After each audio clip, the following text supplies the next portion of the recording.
बिस्मिल्लाहिर्रहमानिर्रहीम। अस्सलामु अलैकुम।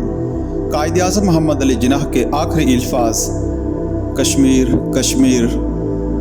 दोस्तों, हेक्टर बिलायतो अपनी किताब मोहम्मद अली जिन्नाह में लिखते हैं 29 अगस्त को यकायक कायद आज़म की क़ुव्वत इरादी जवाब देने लगी और उन्होंने कर्नल इलाही बख्श से कहा, आपको मालूम है कि जब आप पहली मरतबा ज़ियारत आए थे तो मेरी ख्वाहिश थी कि मैं ज़िंदा रहूं, लेकिन अब मुझे इसकी कुछ फ़िक्र नहीं कि मैं ज़िंदा रहूं या मर जाऊं। बाद में कर्नल इलाही बख्श ने अपनी डायरी में लिखा, मैंने देखा कि कायद की आंखों में आंसू चमक रहे हैं। मैं इस मायूसी की वजह ना समझ सका। खुद उन्होंने वजह ये बताई कि उनका मकसद ज़िंदगी अब पूरा हो चुका है, लेकिन इस तवज्जो से मेरी तसल्ली ना हुई, बल्कि महसूस हुआ कि ये बात महज मुझे टालने को कही गई है। असल वजह मेरे लिए मुअम्मा बनी रही। मैं दिल में यही सोचता रहा कि क्या 5 हफ्ते पहले इनका काम मुकम्मल न हुआ था? क्या इन 5 हफ्तों में उन्होंने कोई काम ऐसा किया था जिसने इन्हें यह एहसास दिला दिया कि इनका मकसद ज़िंदगी अब मुकम्मल हो गया है? इन सवालों का कोई जवाब मेरे पास न था, लेकिन मैंने ये ज़रूर महसूस किया कि कोई बात इन दिनों में ऐसी हुई है जिसने इनके अज़्म ज़िंदगी की जड़ काट कर रख दी है। 5 सितंबर की शाम को कायद आज़म को निमोनिया हो गया। 3 दिन तक उनका बुखार चढ़ता गया और थोड़ी थोड़ी देर बाद बेचैनी का दौरा भी पड़ता। इस हालत में वो अक्सर बड़बड़ाते रहते और इस तरह इन ख्यालात का सुराग मिलता जो इस वक्त उनके जहन की गहराइयों में कार फरमा थे। इस हालत में जो आखिरी फ़िक्रे इनकी ज़ुबान से निकले वो कश्मीर के मुताल्लिक़ थे। अचानक उनकी आवाज़ ऊंची हो गई और उन्होंने गुस्से से कहा, आज कश्मीर कमीशन ने मुझसे मुलाकात के लिए वक्त लिया था, वो अब तक क्यों नहीं आए? वो कहाँ हैं? 10 सितंबर को कर्नल इलाही बख्श ने मोहतरमा फ़ातिमा जिन्नाह को मतला कर दिया कि उनके भाई अब चंद दिन के मेहमान हैं। दूसरे दिन को कोयटा के हवाई अड्डे पर 3 त्यारे उतरे जिनमें कायद आज़म का हसीन वाइकिंग भी था। कायद आज़म को स्ट्रेचर पर डालकर हवाई जहाज़ तक पहुंचाया गया। जहाज़ के अंग्रेज़ पायलट और इसके बाकी अमले ने सफ़ में खड़े होकर गवर्नर जनरल को सलामी दी। कायद आज़म ने आहिस्ता से अपना हाथ उठाकर उनके सलाम का जवाब दिया। फिर हवाई जहाज़ रवाना हो गया और चंद लम्हों में कोयटा के नाहमवार पहाड़ों के ऊपर 7000 फुट की बुलंदी पर परवाज़ करने लगा। दोपहर को 4:15 बजे जहाज़ कराची के करीब माड़ीपुर के हवाई अड्डे पर उतरा। 13 महीने पहले इसी मुकाम पर हज़ारों पाकिस्तानी अपने मसीहा और रहबर का इस्तकबाल करने जमा हुए थे। आज सिर्फ चंद आदमी वहाँ मौजूद थे, क्योंकि कायद आज़म की आमद सिगाए राज में रखी गई थी। हत्ता कि वज़ीर आज़म को भी कोयटा से फ़ोन पर हदायत कर दी गई थी कि वो कायद आज़म के इस्तकबाल के लिए हवाई अड्डे पर न आएँ। जहाज़ के पास मिलिट्री सेक्रेटरी कर्नल नोल्स ने कायद आज़म के स्ट्रेचर को हवाई जहाज़ से बाहर जाते हुए देखा और जब स्ट्रेचर का रुख सूरज की तरफ हुआ तो उन्होंने देखा कि कायद आज़म ने अपना हाथ चादर में से निकाला और आहिस्ता से उठाकर अपनी आंखों पर रख लिया ताकि सूरज की रोशनी उन पर ना पड़े। स्ट्रेचर एक फ़ौजी एम्बुलेंस में रख दिया गया। फिर मिस फ़ातिमा जिन्नाह और सिस्टर डिनहम भी इसमें सवार हो गईं और एम्बुलेंस शहर की तरफ रवाना हो गई। लेकिन थोड़ी दूर जाकर महाजरों की एक गुंजान बस्ती से ज़रा आगे इसका इंजन बिगड़ गया।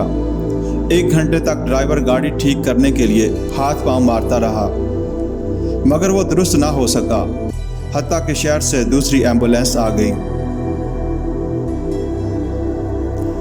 तुम्हारी फिर ज़रूरत है, यहाँ हालात ऐसे हैं, समझ में कुछ नहीं आता चलेगा ये मुल्क कैसे।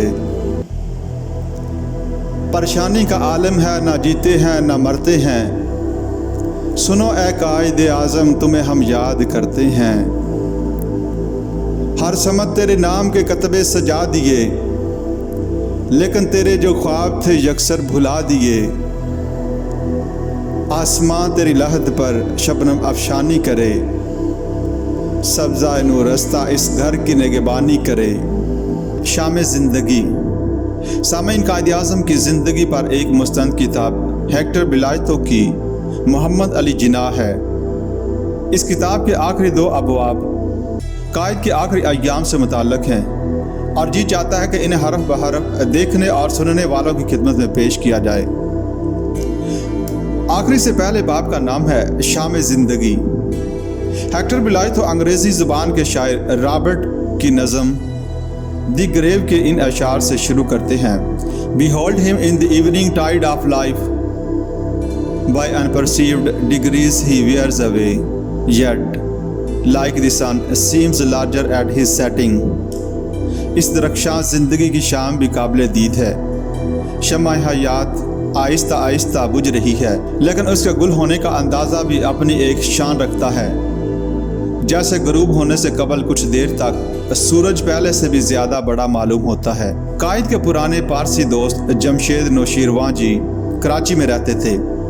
وہ قائد سے بہت مانوس تھے۔ ایک دن وہ قائد کو تلاش کرتے ہوئے گورنمنٹ ہاؤس کے چمن میں پہنچ گئے اور دیکھا کہ قائد ایک نشست پر بیٹھے اونگ رہے ہیں۔ انہیں دیکھ کر قائد نے سر اٹھایا اور بولے، میں تھک گیا ہوں جمشید، بری طرح تھک گیا ہوں۔ یہ فروری 48 عیسوی کا واقعہ ہے۔ اس وقت پاکستان کو قائم ہوئے صرف 6 مہینے گزرے تھے۔ اس سے پہلے شاید قائد کو کبھی اتنی فرصت ہی نہ ملی تھی کہ گھر سے باہر باغ میں بیٹھ کر کچھ دیر اونگ لیں۔ ان کی سیاسی زندگی کے شروع کے دنوں میں مالابار ہل پر ان کی کوٹھی کے ساتھ باغ بھی تھا۔ صبح کو وہ ضرور وہاں جایا کرتے تھے، لیکن تیزی سے اس کی روشیں طے کر جاتے اور باغ کے انتظام پر نکتہ چینی صرف اس وقت کرتے جب انہیں ایک ہی کیاری میں 2 قسم کے پھول ملے جلے دکھائی دیتے۔ وہ کہتے کہ یہ باغ نہیں جنگل ہے۔ انہیں فلاکس اور پیٹونیا کے پھولوں کی سیدھی ستھری کتاریں بہت مرغوب تھیں، لیکن پھول توڑنے کا شوق نہ تھا۔ نہ انہیں کبھی اتنی فرصت ملی کہ اطمینان سے بیٹھ کر گلستان کے نظارے سے لطف اندوز ہوں۔ لیکن اپنی زندگی کے آخری زمانے میں قائد کی بعض عادتوں میں کچھ تبدیلی رونما ہوئی۔ کبھی کبھی وہ گورنمنٹ ہاؤس کے چمن میں جا بیٹھتے اور کچھ دیر درختوں کے سائے کے تلے تصویر کی دنیا میں گم ہو جاتے۔ اس کے بعد اکثر تھوڑی دیر کے لیے ان کی آنکھ لگ جاتی۔ اس سے پہلے کبھی انہوں نے اس طرح چمن میں استراحت نہ کی تھی۔ کبھی کبھی باغ میں ٹہلتے ہوئے وہ ٹھہر جاتے اور کارنش کا ایک پھول توڑ کر اپنے کوٹ میں لگا لیتے۔ اسی مہینے میں ایک صبح کو اسٹیٹس مین کے ایڈیٹر مسٹر این اسٹیفنز نے قائد اعظم سے ملاقات کی۔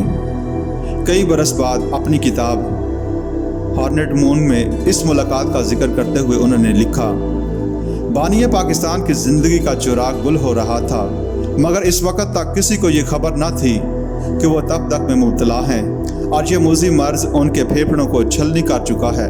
چند ہی مہینوں میں اس مرض نے ان کی جان لے لی۔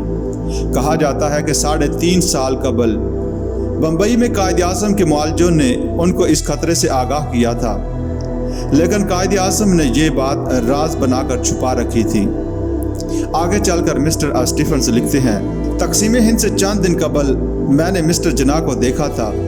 اس زمانے کی بنسبت اب ان کی صحت مجھے بہتر معلوم ہوئی اور میں نے یہ بات ان سے کہی۔ اس کے بعد وہ دیر تک مجھ سے گفتگو کرتے رہے اور ان کے سیکرٹریوں کو 77 منٹ کی اس طویل ملاقات پر بہت تعجب ہوا۔ دوران گفتگو مسٹر جناح نے ہندوستان اور پاکستان کے گزشتہ سال کے حالات و واقعات کا جائزہ لیا۔ اس دور کی تاریخ کی تشکیل میں خود ان کا بہت بڑا حصہ تھا اور خود ان کی زبان سے اس کی داستان مجھے بہت دلچسپ اور مؤثر معلوم ہوئی۔